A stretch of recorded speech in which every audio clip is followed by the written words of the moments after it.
please visit our website at voiceinthepen.com. You can learn about the performers you'll be listening to, as well as how to get involved. And please visit our Facebook page and YouTube channel. If you subscribe, you can get advanced notifications of performances.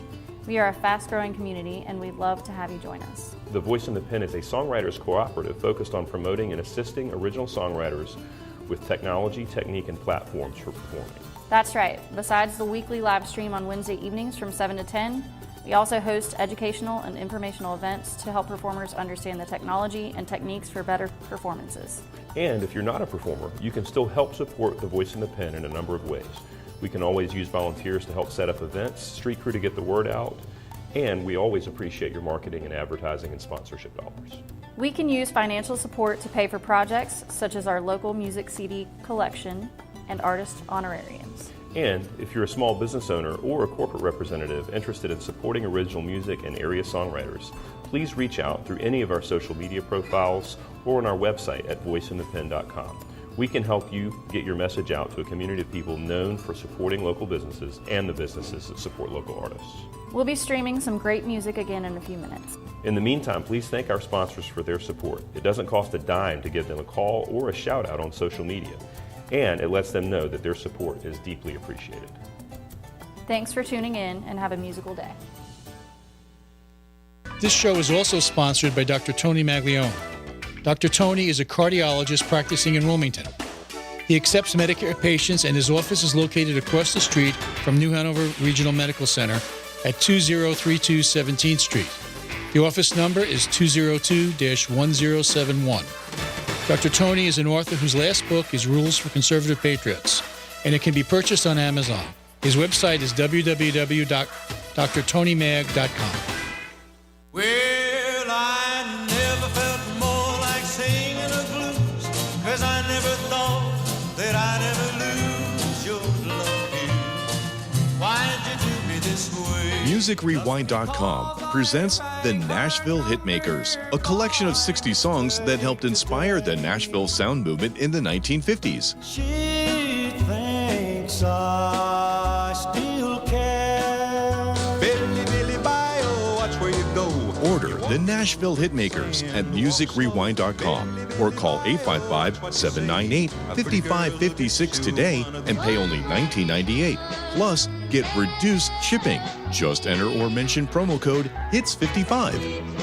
Go to MusicRewind.com or call 855-798-5556.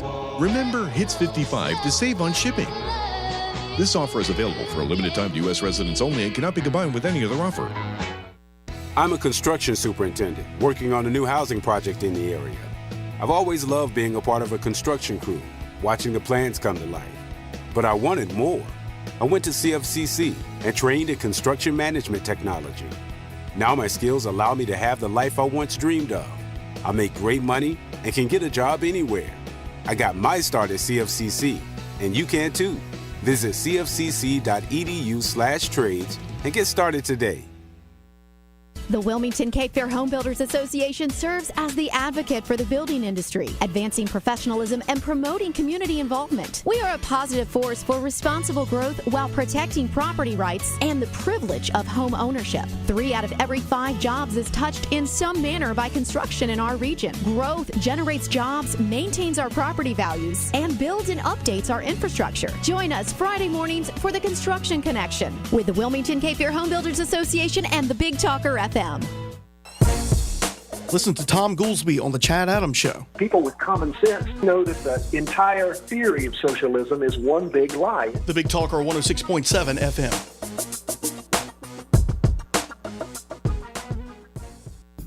Hi, this is Justin Humphreys from the Humphreys Law Firm on Eastwood Road. Tune in Thursdays from 6 to 7 p.m. for Objection to the Form, covering civil litigation, real estate issues, and intellectual property. That's Objection to the Form, Thursdays 6 to 7 p.m. right here on the Big Talker 106.7 FM.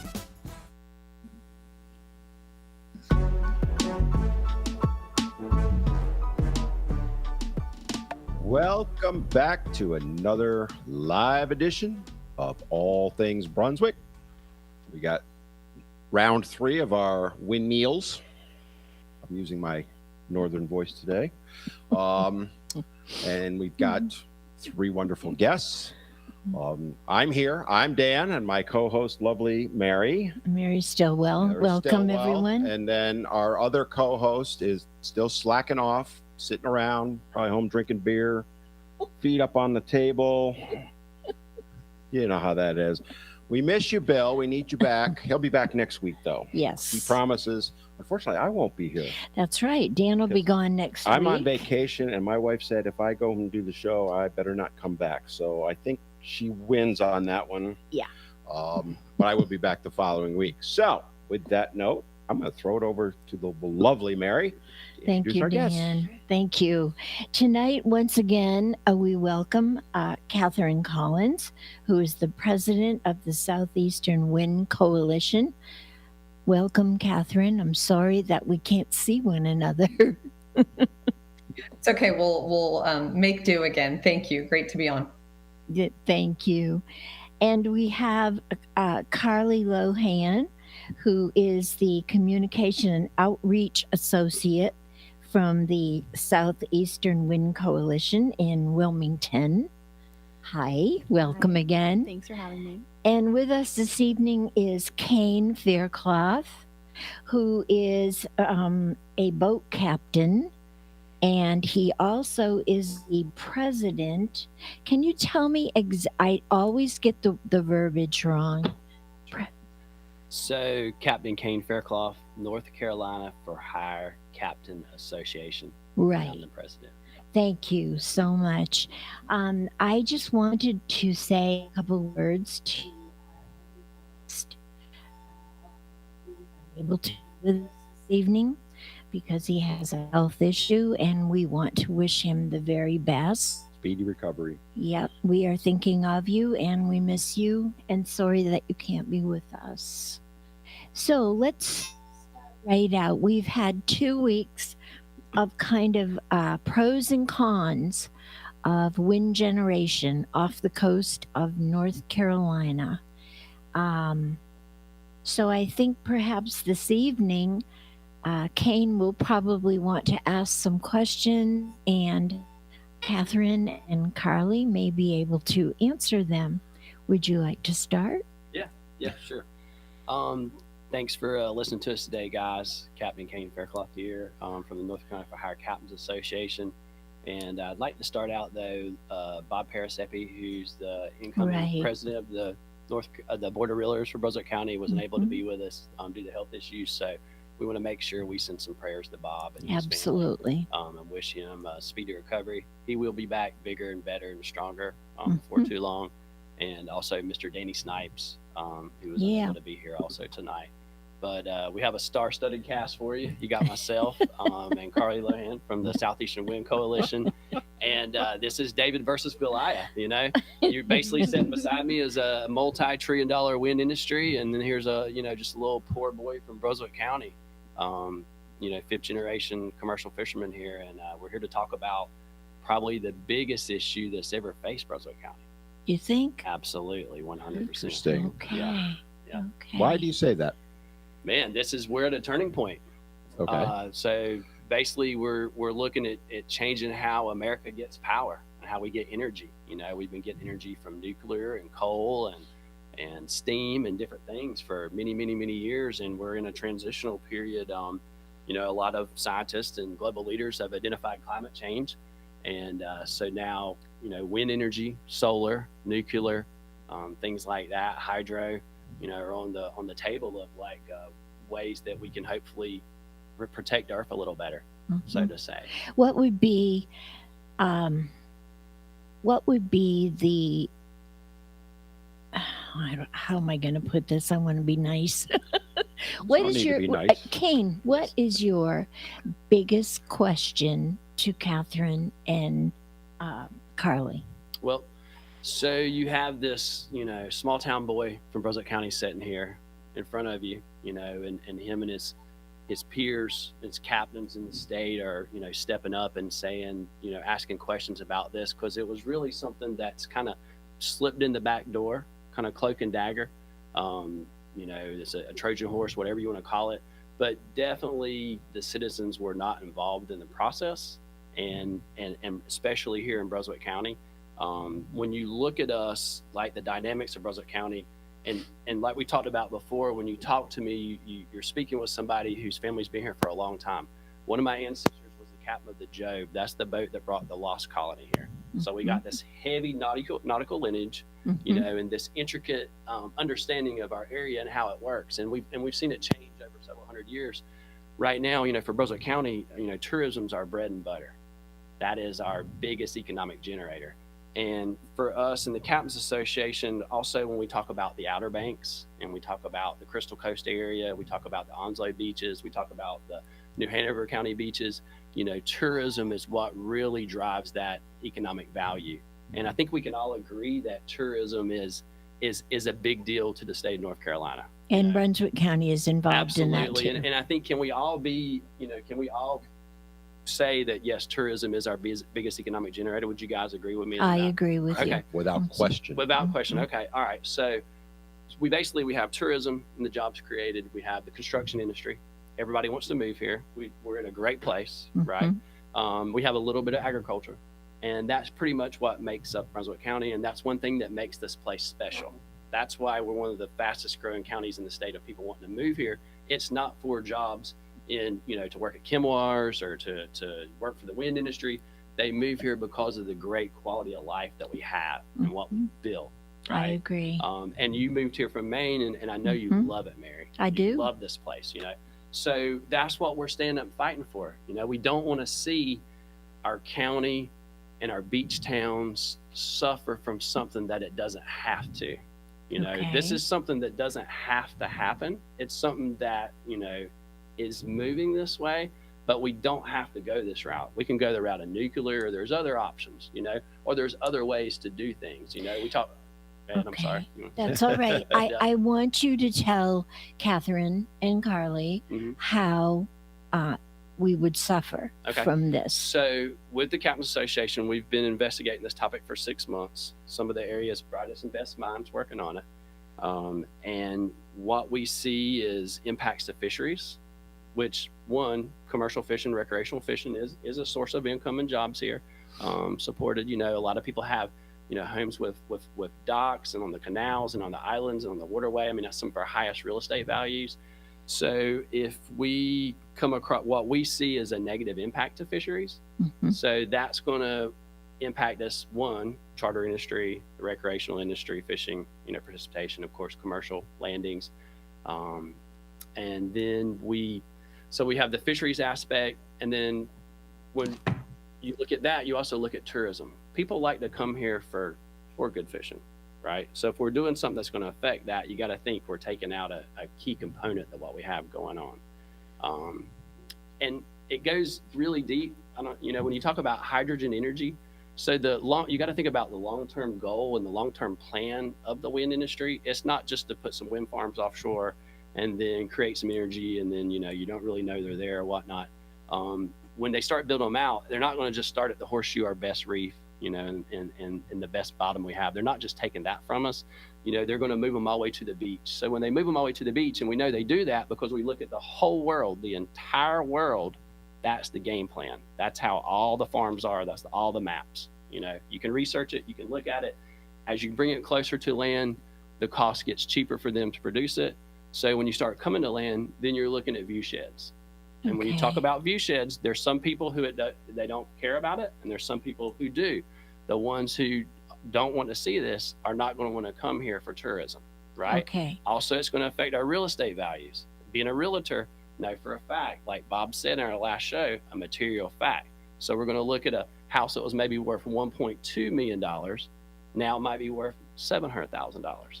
And that's a direct economic impact to Brunswick County. Okay. Okay. Can we just, I would like to just stop there temporarily and ask Katharine to respond to that.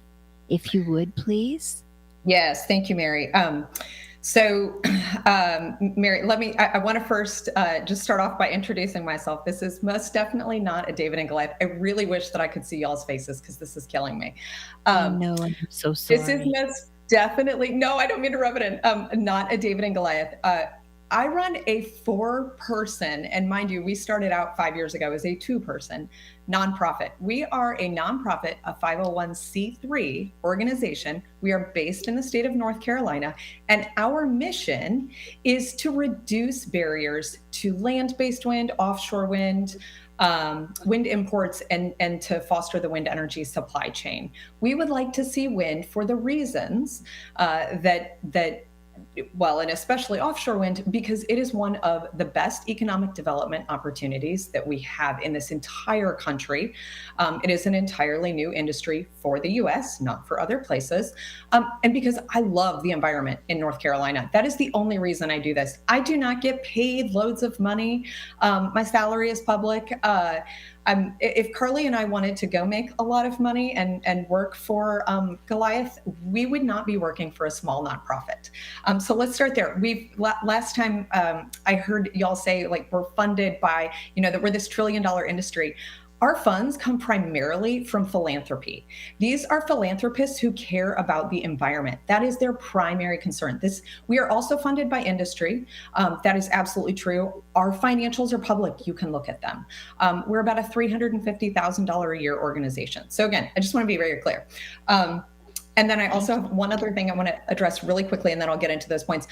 Lobbying. I know it was said, that we are lobbyists. We are registered to lobby. We actually registered this year, and that is because North Carolina has very strict laws where if you are speaking to your elected officials, not on behalf of yourself, but on behalf of an industry, you are required to lobby or to register as a lobbyist. So again, I just want to be super clear. I am not a well-trained lobbyist. I wish I were. That sounds like a very cool job, and they get paid a lot more than me. So got to lay that one out there. Kane, I noticed that you didn't ask me a question.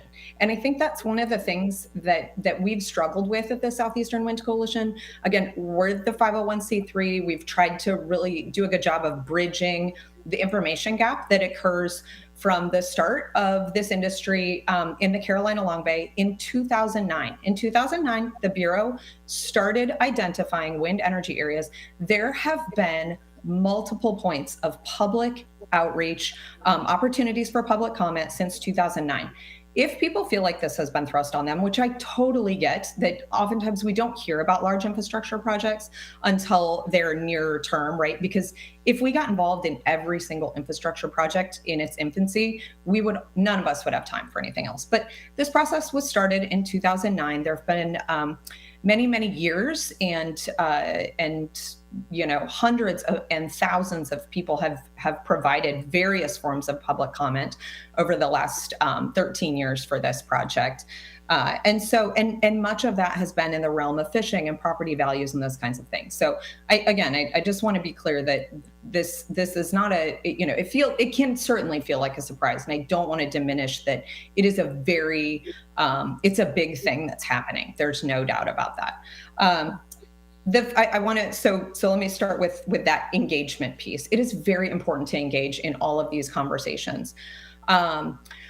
With the engagement, I also want to mention that we've done a lot of work throughout the engagement process. And what we have seen is, if you look at they're called call areas. If you look at some of the early call areas, those have been decreased in size dramatically over the course of 13 years. And that is due to public input and feedback. And we talk about, there's been talk about the resolutions that many of the county governments have made, stating very clearly, we don't want to be able to see these. This project is, and I know we mentioned this last time, we've redone the distance calculations. This project, or I should say double checked, it is 18.93 nautical miles or 21.79. This is a manual calculation using the Public Marine Cadastre database online from the nearest, from the furthest tip of Bald Head Island that is closest to this project. You would have to be standing on the very tip of Bald Head to the nearest possible point where a turbine could be placed. That is not visible. And I feel like we're hearing a lot of scare tactics like, oh, these are going to be right upon us and they're going to keep building in. BOEM has done nothing but move these areas outward. And if you look, we can say the rest of the world, but look at the US, look at New York. Look at New Jersey. When BOEM started leasing these wind energy areas, they actually started closest to shore and they've gone further out. BOEM does listen. They can't take every, and don't confuse listening for they're going to let you do, they can listen to everybody carte blanche. When you get 1,000 comments, some are going to say yes, some are going to say no. They do listen, but that doesn't mean that, everybody's going to get exactly what they wanted. And I can certainly say that with Wilmington East, that is not the case. And then we talked about fishing and property values. There is very clear evidence that, and especially given how far this project is offshore, it is not going to impact property values. And I don't think that scaring people, using this property value argument is fair or treats this infrastructure project fairly. In terms of fishing, well, I'll let Carly speak to fishing because that is certainly more her area of expertise than mine. But again, there are hundreds of wind farms around the world. People still visit those places, and certainly when they are as far off as they're going to be in the Carolina Long Bay and off the coast of North Carolina, this is not a project that is going to negatively impact North Carolina, but quite the opposite, which is the only reason that I feel so strongly about it, and that I am willing to put myself out here all day, every day to say, yes, I think that this is the right path for North Carolina to transition to clean energy. And clean energy can't just be one thing.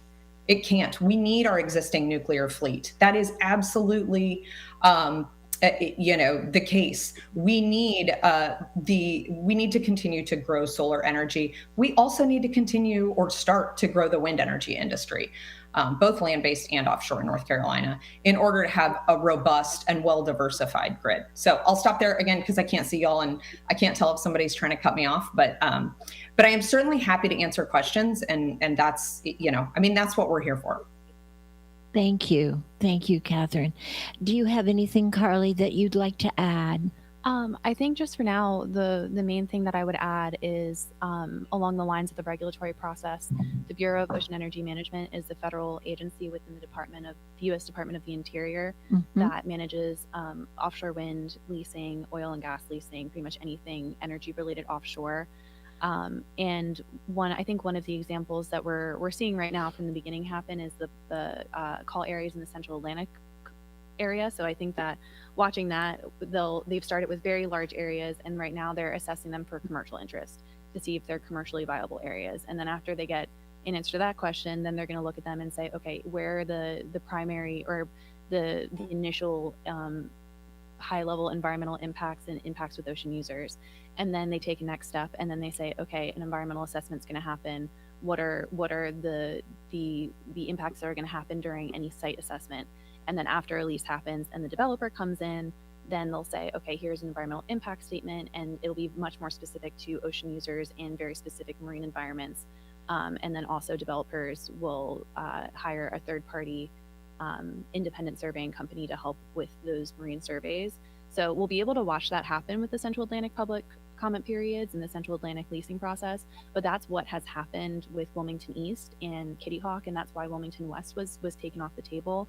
But they took those same steps for Wilmington East. They assessed commercial, they assessed initial impacts with ocean users, and I think it's important to mention too that the initial process between 2009 and 2011, when they were looking at Kitty Hawk and Wilmington East and Wilmington West, which used to be under consideration, but it's not anymore.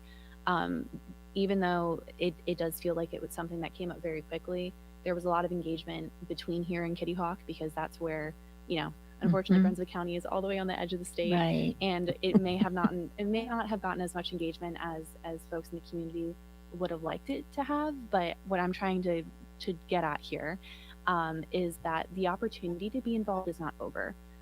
We have an environmental assessment that was done, and that's what allowed the lease process to happen.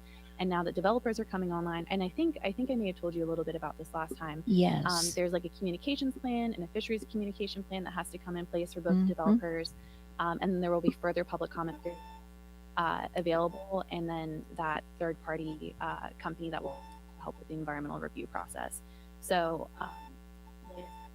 my point I'm trying to drive home here is that even though it feels like a lot has happened up to this point, and the community may not have been as directly engaged as they would have liked to, there are still opportunities. Okay, to- so to in get other words, involved. it's not over yet. It's not over, and that doesn't mean that wind energy is not going to come to Brunswick County Right. by any means. Right. But also, public comment periods are something that we pay very close attention to, Mhm. and we try to make sure that all the stakeholders that we represent in the Southeast are aware of them. So moving forward, as we build relationships in Brunswick County, Mhm. because that's somewhere that I do a lot of work because I'm based in Wilmington, I hope that I can help be a resource to the For Hire Captains Association and all of your associate groups to help make you What aware is of the that? public comment periods.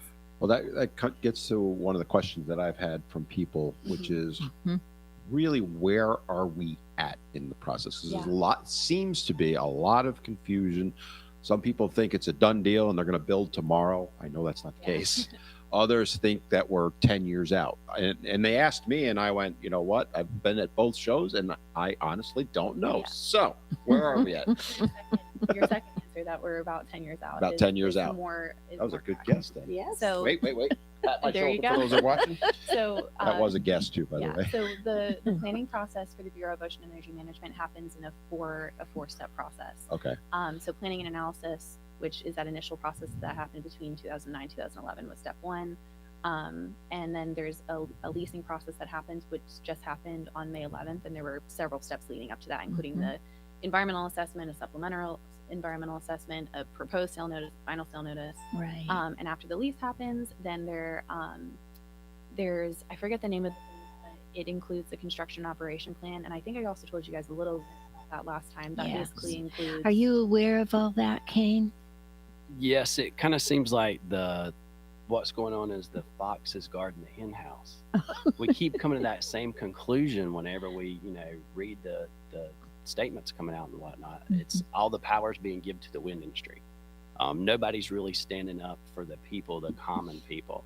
And I don't know, Dan, were you participating in any of the comments, or did you hear anything about it whenever it was Well, I going only on? moved here about 3 years ago. Okay. So Okay. no, prior, but I will be the first to tell you I didn't know anything about it. And it seems like but I everybody also- we talk to, Dan, that's Yeah. what they tell us. And even Yeah. the fishermen, the people who it's affecting the most and that should know the And that most was, about it. that's going to bring up a question that When I we did had. our which is- research, Dan, it was like there was, when they did those meetings a long time ago, it was a select group that was invited, and we had to dig really hard to get it. But when you have just a select group of rich white people, a few of them that were invited to talk about it and pick out the area, I have a big problem with that.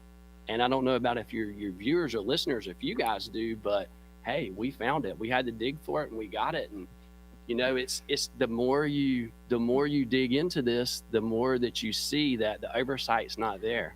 One thing that I think going forward, and Carly, and maybe you guys can help us with this, because y'all are definitely the leaseholders are definitely not communicating with the communities. They're not communicating with us at all, and they say 120 days before they have to even talk to us. Is that right? Well, yeah, because the Yeah. leases were just Okay. issued May 11th. 58 days? So, So- haven't necessarily. They're still in Okay. that All right. process. So they were Let's issued. let Catherine talk about. They were issued, but none of the leaseholders was spoken to anybody from the community. So maybe the Okay. Southeast Wind Coalition, the people who are getting paid by the wind industry, can help us little peasants here in Brunswick County to get some representation. It's almost like each county in North Carolina needs somebody that will represent them, because myself, the other members of the Captains Association, we have full-time jobs and we have families.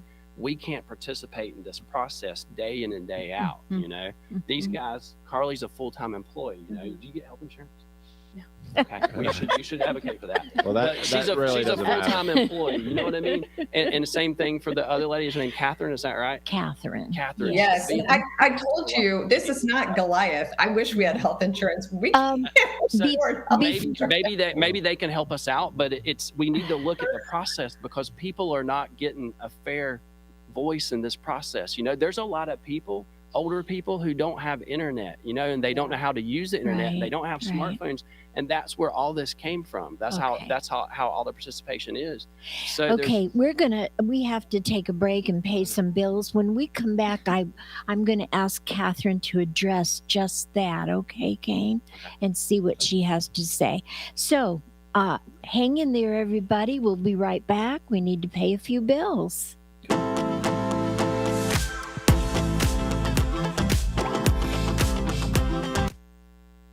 I'm Trey Allen, conservative candidate for the North Carolina Supreme Court. As a Marine Corps veteran, practicing attorney, professor of law, and father of 5, I want to pass on the precious freedoms that we inherited to the next generation. For that to happen, we need judges who will faithfully apply our Constitution and our laws, not rewrite them to achieve specific outcomes. If you share my commitment to liberty, please vote Trey Allen in 2022. Paid for by Trey Allen for Justice. My name is Brian Wilson. I'm running for District Court Judge. During my lifetime, I've gone from protecting your God-given and constitutional freedoms as a combat vet of the U.S. military to working locally as a carpenter building homes while I worked my way through college. For the past 17 years, I've been protecting and defending your constitutional rights in the courtroom. I'm currently protecting our rights of our most vulnerable, our children, as the guardian ad litem attorney advocate for the children of Brunswick, Columbus, and Bladen County. I've spent my career serving our country, our state, and our communities, so I ask that you continue your confidence by voting for me, Brian Wilson, in the primary elections on May 17th. Thank you. Veteran Awareness sponsored by You Are Not Alone. Today's veteran homeless rate is approximately 19,750, and the numbers are declining because of the various veteran programs. If you are a veteran you know is homeless, please call 877-4AID-VET. This is a confidential and toll-free call. From this veteran to other veterans, please be there to help our brother and sister veterans. Again, the number is 1-877-424-3838. And thank you for your service. Paid for by the committee to elect Judge Michael Stadding. As a member of the United States Air Force, I stand for our nation. As a prosecutor, I took a stand against violent criminals. As an attorney for the Fraternal Order of Police, I took a stand for law and order. As a sitting conservative judge, I stand for our Constitution. And as a judge on the Court of Appeals, I will stand up for you. Vote for a battle-tested conservative. Stand with Stadding. Michael Stadding is a reservist for the United States Air Force. Use of his military rank, job titles does not imply endorsement by the Department of the Air Force or the Department of Defense.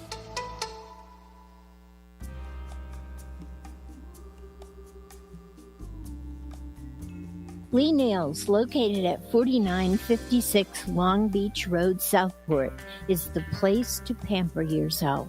Steve and his staff of 5 are trained to do everything.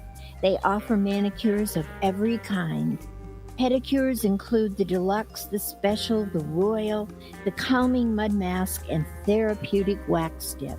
Other services include skin treatments and waxing. Lee Nails, open Monday through Saturday, 9 to 7, and Sunday, 11 to 5. Appointments and walk-ins welcome. Oh, but wait, they are having a special. Hurry in before June 16th to get 20% off. Lee Nails, 910-457-0837. This show is also sponsored by Dr. Tony Maglione. Dr. Tony is a cardiologist practicing in Wilmington. He accepts Medicare patients, and his office is located across the street from New Hanover Regional Medical Center at 2032 17th Street. The office number is 202-1071. Dr. Tony is an author whose last book is Rules for Conservative Patriots, and it can be purchased on Amazon. His website is www.drtonymag.com.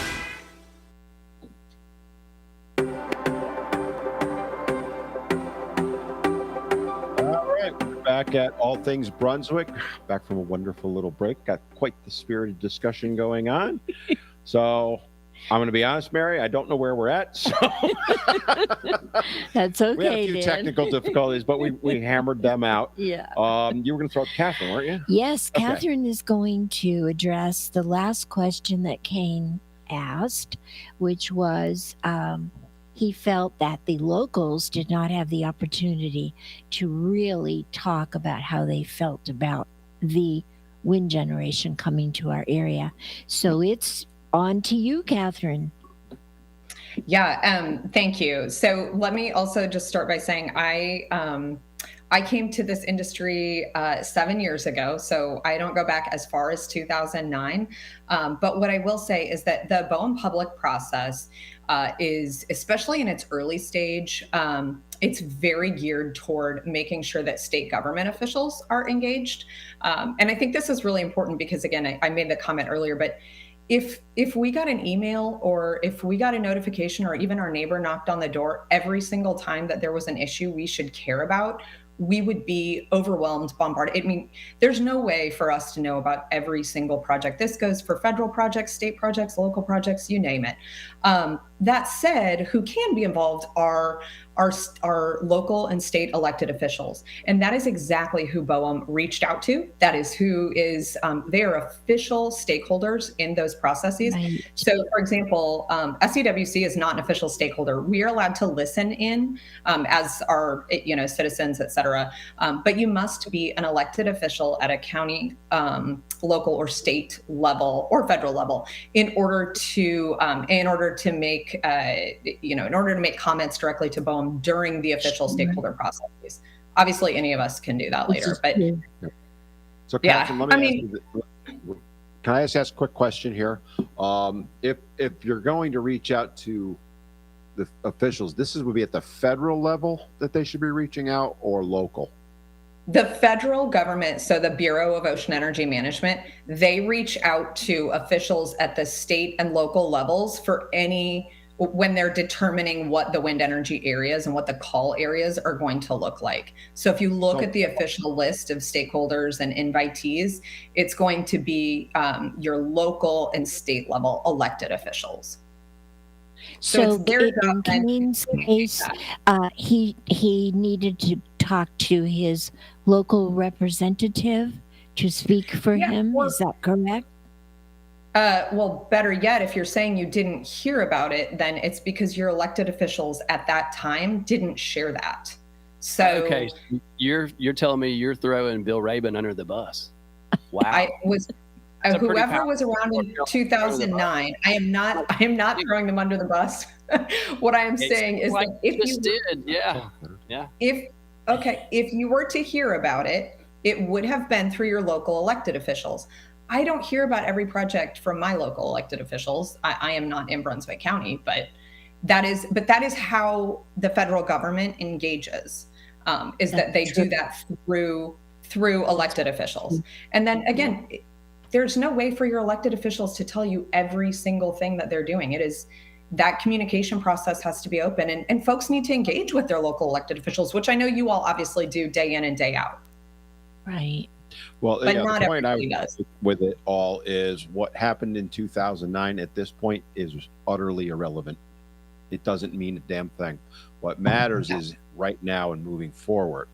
So if you want to speak out, you need to be reaching out at the federal level to your local. And remember, we're not just here in Brunswick County. People are listening to us from across the state. Reach out to your local congressman or congresswoman, the two senators, Burr and Tillis. They're at the federal level. Yes, you should also be reaching out at the county level. In our particular case here in Brunswick County, because Mecklenburg doesn't care about this, right? So if you want to stand up and speak, that's the first place I would go, right? I think so. I think I would too. Now, let me ask you something, Kane. Were you able to reach out to our elected officials? So we've had lots of engagement with our local elected officials who seem to be in opposition from what we take out of this. Okay. Now, are you talking about Senator Rabin? I'm talking about county. I'm talking about state. Oh, you're talking about county commissioners? Yes, ma'am. All the above. Yeah. So we've talked to, we've made our rounds. Right. And being from a large group, I mean, we have some pretty diverse relationships in the state of North Carolina and whatnot.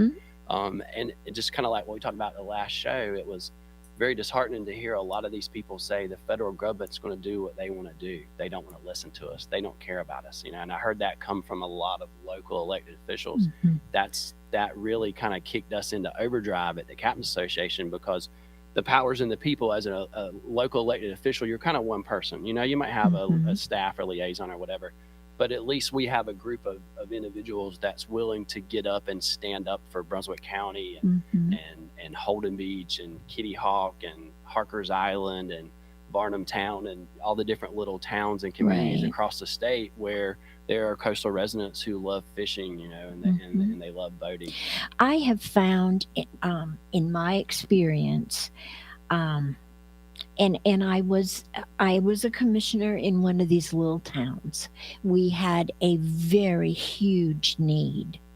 I got nowhere until I spoke to my elected officials, and I had to keep speaking to them until I was able to get what my city needed. And I know where you're coming from, because at the time I felt as though nobody was listening. Okay. But trust me, they were. The squeaky wheel gets the grease, right? And that's a really good point. Yeah, As someone who has lobbied in the past, so you just nailed it right at the squeaky wheel's going to get the grease. And one thing, Dan, I think all the counties need to be involved, because electrical prices we're going to see rate increases. I actually want to go there next. The questions. Catherine has a. Yeah, go ahead. no, I would love, so again, Kane, I think I would love to hear kind of what you've been saying to these elected officials, because I know when we talk with a lot of them, they say, yeah, we've heard from the Four Captains Hire Association, or we've heard from these constituents who are worried about viewshed. Those are valid concerns. But we have other constituents who are ready for these jobs, who are ready for this workforce training, who are ready to participate in an industry that is set to bring billions to the East Coast. Yes, let's talk about hydrogen energy. I'd love and to who want to see the clean energy transition. What'd you say about hydrogen? Let's talk about hydrogen energy and where it's going. Let's talk about the long play. Okay, I would be happy to. As long as we keep it relevant. So, I think you indicated earlier, we're talking about ensuring that our electricity system gets cleaner and cleaner. There's obviously in the southeast portion of the state in Brunswick County, there is the Duke Energy nuclear plant, and I think we all recognize that this is a really important generating asset. And I know that there's been talk about, more nuclear. So as we look toward clean energy, those things look like, depending on who you are, right? You can narrow them down however you want, but things like nuclear, solar, wind, potentially someday small modular reactors, although I have my own, questions, we'll just say, about the future of those.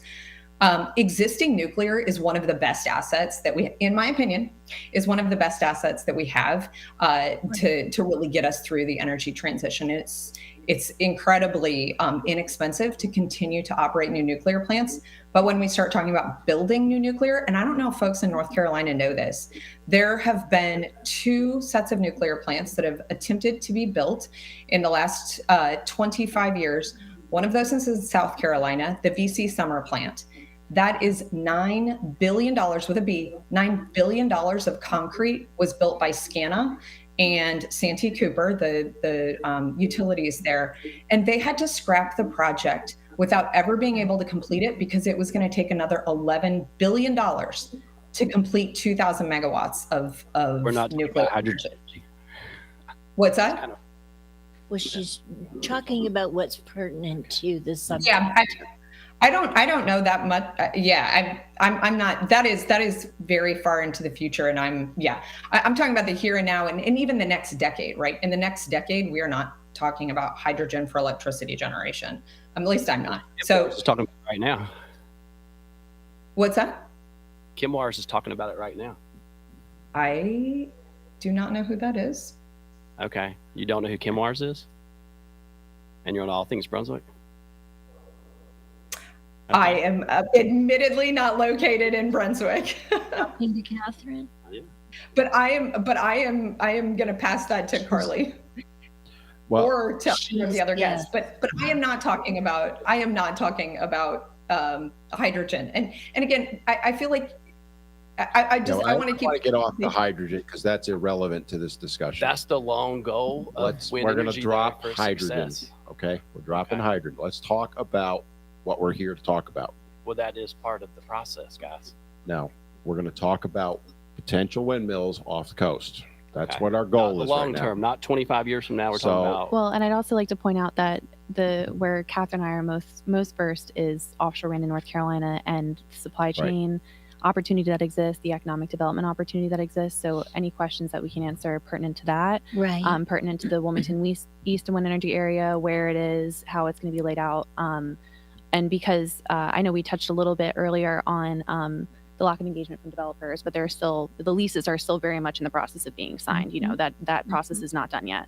So within 120 days, that's when we're going to start to see communication plans. And I know there's a lot of questions that exist in the community that are developer questions that we will be able to answer further down the road when we see more engagement from them.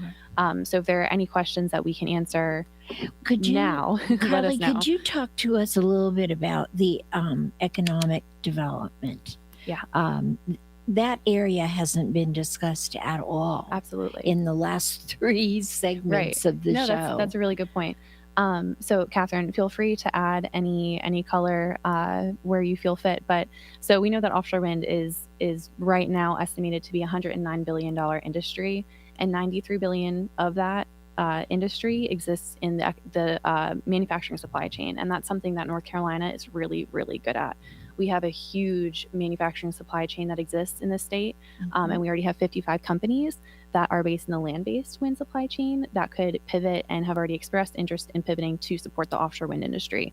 And part of the reason that that's really interesting to us is because so much of the offshore wind industry exists obviously in Europe and Southeast Asia right now, and that's where the parts are manufactured. And we want as much of that manufacturing to exist domestically as possible, because that's what's going to bring jobs and economic opportunity for the long run, and not just for the construction of the Wilmington East Energy area, but as other wind energy areas go into the Gulf of Mexico and off the coast in the Northeast, we'll be able to support, you know, an interstate supply chain. So there's tons and tons of opportunity there. But something really important to remember about wind turbines, and Katharine, correct me if I'm wrong, but there's 8,000 components. There are tier 1, tier 2, tier 3 components. So your tier 1 components are like your nacelles and turbines and the blades. And I know last time we talked about how large those are. About, I think, 853 feet is the current 14 megawatt technology. About 260 meters. And so those are huge. We can't construct them in Illinois and ship them on a highway to North Carolina and get them onto a port for obvious reasons. No. We have to construct them and stage the turbines on the water for them to be installed. And again, that's something that will benefit the Wilmington East Wind Energy area when that's being constructed in the Kitty Hawk Wind Energy area. But once those turbines on a boat, it's pretty easy to get them other places. So when I say that we have the opportunity to support the supply chain in North Carolina for the wind energy areas going off our coast, and also other places. So there are also smaller, like I said, tier 2 and tier 3 manufacturing supply chain businesses that exist throughout the state, that exist in South Carolina, that exist in all parts of the country. But there's huge opportunity there. And Katharine can probably talk a little bit more about the cost benefit analysis that SEWC. That's actually one of the things I wanted to get into. Perfect timing. Are you with familiar? That. Are you familiar with our cost benefit analysis? Well, I'm not, and that's why I wanted to ask. Okay, perfect. So here's the question that someone was given to me, which kind of dovetails into that. All right, which is, what is the overall cost of the project estimated to be? Well, I know we don't have solid numbers. Right. What is it going to cost the average household to build this? And then, you know, how's it going to affect my rates, positive, negative? But it kind of also dovetails into absolutely return on investment. That, Katharine, I'm going to toss that one to you. Well, so let me start with, you're going to love my answer. Let me get to the rate impact.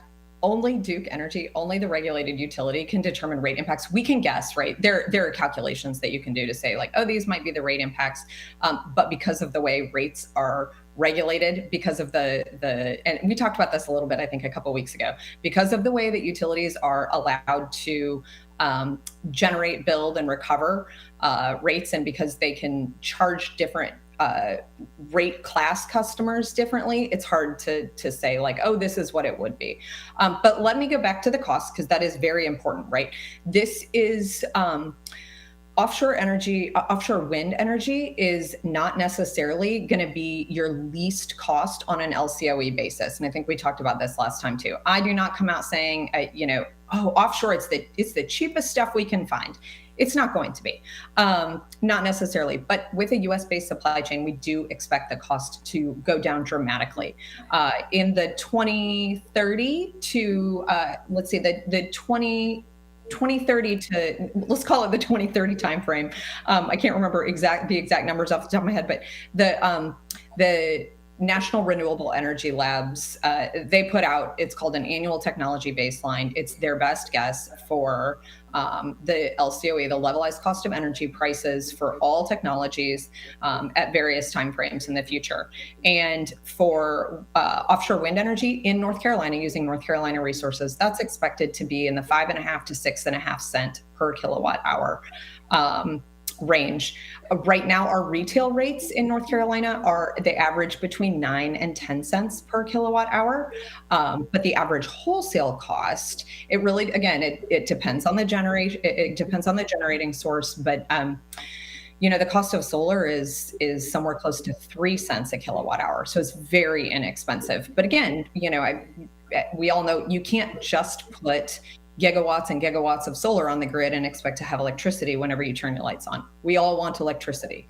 And so what offshore wind brings us is the opportunity to have a lot of clean energy generation. We talked before, the size of these projects that you can develop offshore is they can be large enough that they're a real generating asset, right? It's not a little panel on top of my roof that maybe just supplies me. It can bring a lot of value to the grid, much as a nuclear plant would. And if we estimate that if North Carolina develops a standard 2,800 megawatt project, which is a little bit larger now than the new modified lease area for Wilmington East, that North Carolina stands to see somewhere between $3 and $4 billion of net economic benefit. So what that does, what our analysis does, and you can look at, it's on our website, but what it does is it's a very fair estimation of saying, okay, if we could build, it takes avoided cost rates, let's call that, it's around 3 cents a kilowatt hour. And it says, if we paid this premium for offshore wind, why would we as North Carolinians choose to do that? One, it generates at a different time than solar. And so very clearly that is a significant asset to the grid. But two, it brings us the kind of jobs and investment that we do not have. You don't get that kind of investment from solar. Solar can be built and shipped anywhere. And we talked about, offshore wind is an entirely new industry for the US. So it's a lot of investment potential. North Carolina is going to have to work to get some of that investment. It's not just going to fall in our laps. But that's part of where we've been reaching out to elected officials, both at the state and the federal level, to really try to press upon the importance of not necessarily development, although we would love to see development, but the supply chain. We have to act as a state. You've got the state of New York is investing $500 million in their port infrastructure from their state budget, $500 million to attract offshore wind manufacturing investment. North Carolina, we're just not there. And I think it is important for the state to realize that if we want this kind of economic development, we've got to get out there, and this is why I have registered as a lobbyist this year, is that we've got to get out there and talk to our elected officials about the importance of supporting offshore wind on every level, so that it is something that not only Brunswick County can take advantage of, but let's go to Mecklenburg and surrounding counties have multiple businesses. Huntersville, North Carolina, has a business that weaves the material that makes the blades, and ships this all over the world. So again, the more we increase those businesses, it really is an opportunity for the entire state. And I'll stop. It's so hard. I'm sure I've talked to you long.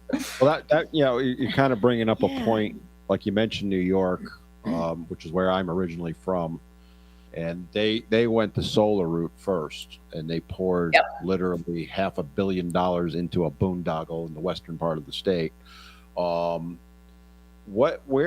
When you're talking with North Carolina officials, is there any concern or thought?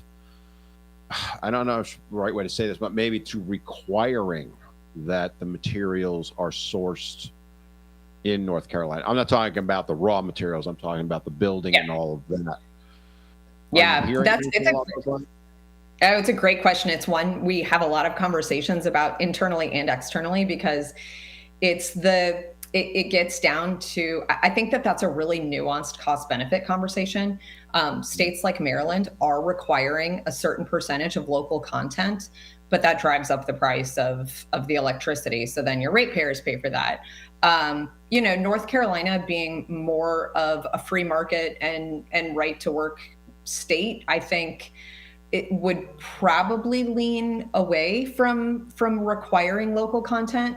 But I also think that if you make some of those initial investments in things like port infrastructure, you can attract those businesses without requirements or mandates. And in fact, we've talked to multiple large businesses, very large businesses, that do things like build towers, build boats, make steel. They want to locate in North Carolina. What they need is for North Carolina and the ports to say, yeah, we want your business here. Yes, we want to develop places like Radio Island in off the coast of Morehead City, or the Southport development. But it's hard too, because then you kind of get into the whole, do people want to see that kind of port infrastructure built? And I think that's a whole nother set of questions. That might be another All About Brunswick show. But we could do this forever. There are so many questions about this, and so many different. And I believe that as it goes forward, questions will arise at every turn. Do you not agree, Carly? I agree. Yeah, because and I think, how about you, Kane? Don't you think that as it progresses, there will be many questions about each and every entity of the project? Yeah. So I know that in other projects that I've witnessed, that's exactly what happens. The thing that needs to happen is we need to stop being emotional about it all and start talking to each other, because that's what's going on, right? It's both sides are running on pure emotion at this point, as is literally everything in this country at this point. I know. I will be very upfront, because we got to go to break in just a minute, and I'm going to say I'm still in the middle. I haven't heard anything from anyone to convince me either way, good or bad. And that's not a knock on anyone. I am good, bad, or indifferent. I am very OCD and numbers oriented. And when we can't have actual numbers, what's it going to cost to build? What are we going to get from it?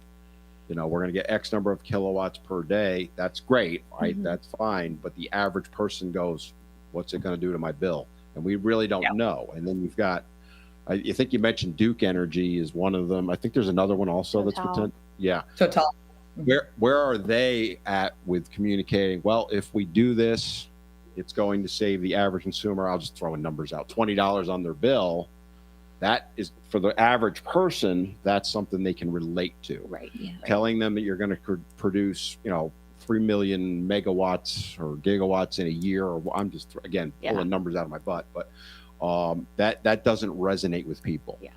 One of the things that I noticed, because people have been watching this and giving me feedback, is they're not hearing anything that relates to them. Right. And I think to the point that communication hasn't been great, I'm not looking to blame anyone on it. Yeah. And it doesn't matter what it was in 2009 or 12 or 15 to me, to be honest with you. It's really, where are we at in 2022 and where are we going to be in 2030? Yeah. Right? And I think that's the challenge with where we're at in the regulatory process. We're kind of in a weird limbo where, Duke and Total are just signing the leases. So there's so many of those questions that are going to be answered. And like I said, more opportunity to be engaged. And hopefully SEWC and my role working on the coast can help to direct groups, whether it's a fishing organization or other organizations, how to get involved in the public comment periods and help teach, organizations like what the steps are to take to get involved, because that is, we think that BOEM has done a good job of public engagement, but there's always room to improve. There's always more room for engagement. I'm in agreement with Kane as far as asking questions as it goes forward.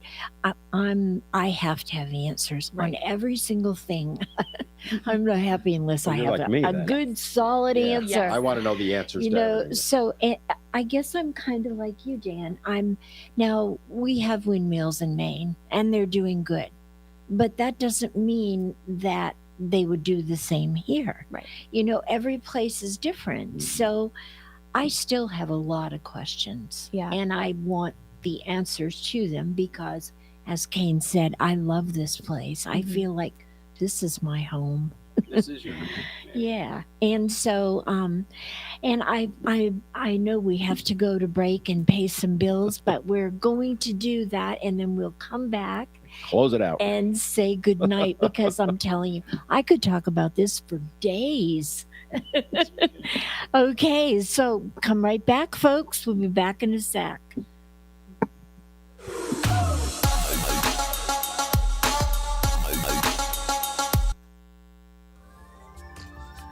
We need judges who serve we the people, not self-interested career politicians. This is Jenny Statting, wife of Judge Michael Statting, your conservative candidate for North Carolina Court of Appeals. Michael is a former prosecutor, sitting Republican judge, and a reservist in the United States Air Force. Michael is a lifelong public servant. That is why I'm asking you to remember to vote for Judge Michael Statting, your conservative candidate for North Carolina Court of Appeals. Paid for by the committee to elect Michael Statting. Michael Statting is a reservist for the United States Air Force. Use of job title does not imply endorsement by the Department of Air Force or the Department of Defense. My name is Brian Wilson. I'm running for District Court Judge. During my lifetime, I've gone from protecting your God-given and constitutional freedoms as a combat vet of the U.S. military to working locally as a carpenter building homes while I worked my way through college. For the past 17 years, I've been protecting and defending your constitutional rights in the courtroom. I'm currently protecting our rights of our most vulnerable, our children, as the guardian ad litem attorney advocate for the children of Brunswick, Columbus, and Bladen County. I've spent my career serving our country, our state, and our communities, so I ask that you continue your confidence by voting for me, Brian Wilson, in the primary elections on May 17th. Thank you. This show is also sponsored by Dr. Tony Maglione. Dr. Tony is a cardiologist practicing in Wilmington. He accepts Medicare patients, and his office is located across the street from New Hanover Regional Medical Center at 2032 17th Street. The office number is 202-1071. Dr. Tony is an author whose last book is Rules for Conservative Patriots, and it can be purchased on Amazon. His website is www.drtonymag.com. Our founders expected judges to apply, not make, our laws. I'm Trey Allen, conservative candidate for the North Carolina Supreme Court. More than 20 years ago, I began my legal career by joining the Marine Corps and taking an oath to support and defend the United States Constitution. As a justice on our state Supreme Court, I will continue to protect the Constitution by basing my rulings on the Founders' intent, not my personal views. Paid for by Trey Allen for Justice.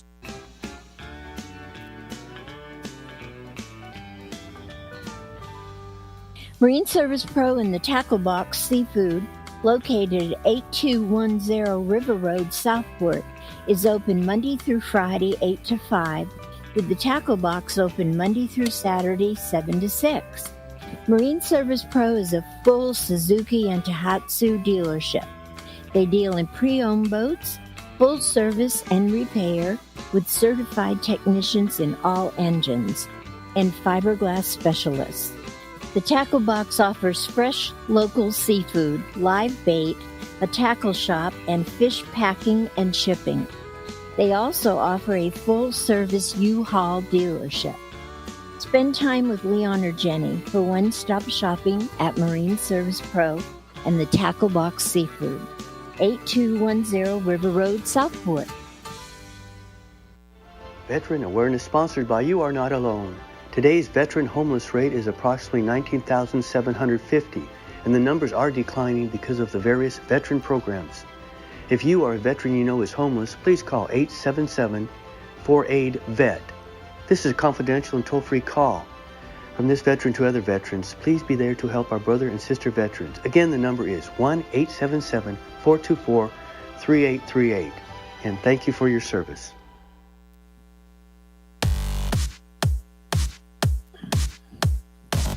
Thank you, everybody, for tuning in tonight. I want to thank our guests, Carly, Kathleen, and Kane. And go to our page and go down under comments, and you will be able to check out some sites for some more information. I want to thank you all very much. Thank you to my co-host, Dan. You're welcome, and thank you. Bill, we missed you. Can't wait to see you next week. And kudos to Greta and TK. Thank you all. Good night. Thank you.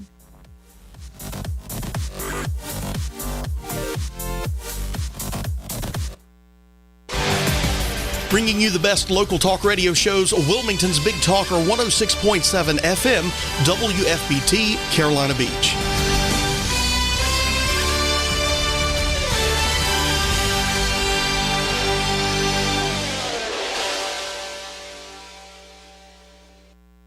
This show is also sponsored by Dr. Tony Maglione.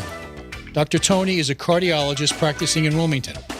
He accepts Medicare patients, and his office is located across the street from New Hanover Regional Medical Center at 2032 17th Street. The office number is 202-1071. Dr. Tony is an author whose last book is Rules for Conservative Patriots, and it can be purchased on Amazon. His website is www.drtonymag.com. Enjoying Big Talker Network is as easy as asking for it. Program your digital